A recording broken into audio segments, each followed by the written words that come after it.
Hello, everyone. So I'm almost done with the webtoons that I couldn't read when I was in school. I just finished Athena's Complex. I caught up to it, and I'm going to be doing a video about that soon because it has one of my favorite episodes that I've seen in a very, very long time.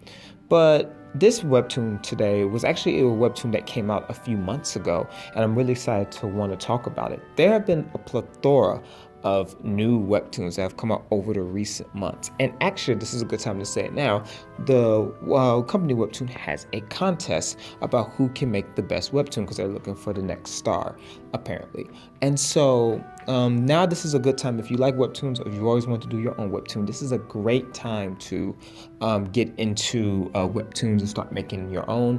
When I find the time, I'm definitely going to be entering this competition. I just want to practice on some drawing skills, but I'm going to leave it up here and I'll put a link in the description below about the contest. I mean, you can just find it on the website, but it's still convenient. And wish you the best of luck. So let's get into this review. So the webtoon that we're reviewing today is called A Good Day to Be a Dog, which it's weird because I can't really tell you why I like it, but other than the generic stuff, but I'm gonna try to not make it generic. So a Good Day to Be a Dog is about our main character, and she's 28 years old. She's lived quite a normal life for the most part.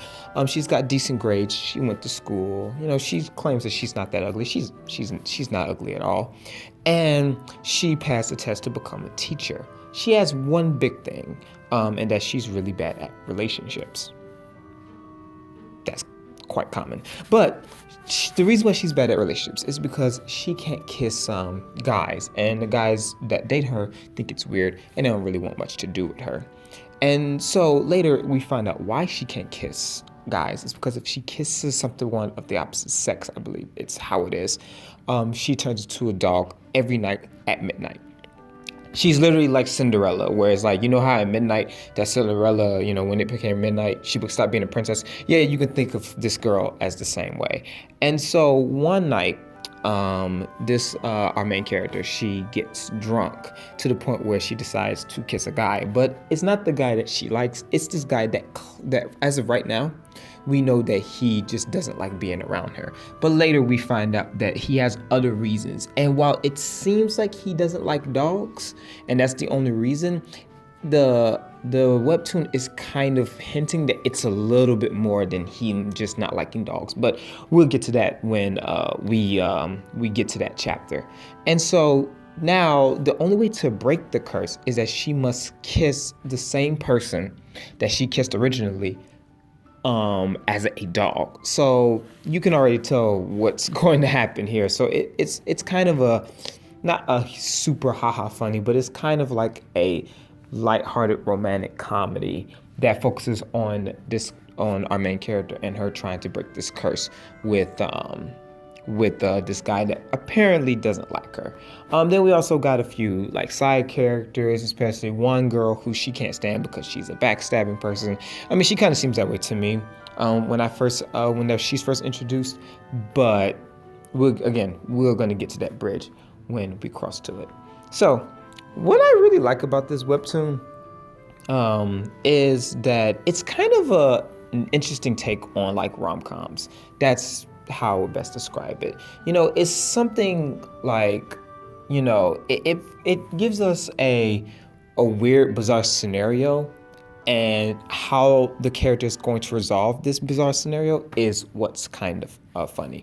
Also, it's really good, like structured in its plot, honestly, and its characters. Like, I really do like the characters because each character is original, and not really one character is like super bland. Like our main character, while she seems bland, she does have like a dark secret, and she has a certain set of personalities traits that like separate her from everybody else, and so does you know, all the other characters, even though they may seem generic at first.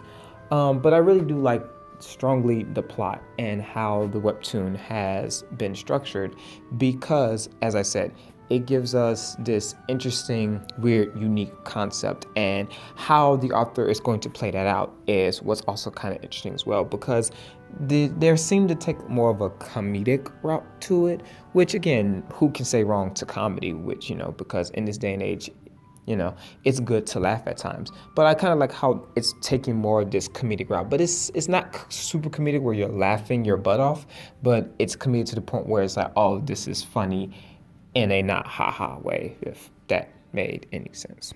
But case in point, this webtoon is actually a really good read. I definitely recommend it to you. Again, if you're just looking around line webtoons, from a lot of the romance that I feel that we've been getting in webtoons, they tend to be quite like super serious. If you think about Siren's Lament and I Love You, and even Athena's Complex, which is not a romance by like genre, but it has a lot of romantic elements, and it is focused around a main character who could not find love from one person and wants revenge. It's kind of good to get something like a little lighthearted and a little comedic, at times. It's kind of a breath of fresh air is my final reason about why I like this webtoon, and I'm making a video about it. But if you want to read it, like, please do check it out. I'll leave a link in the description below about where you can find this particular webtoon. If you like this video, make sure you leave a like and a subscribe. With that being said, thank you very much for watching, and I'll see you in hopefully the next video.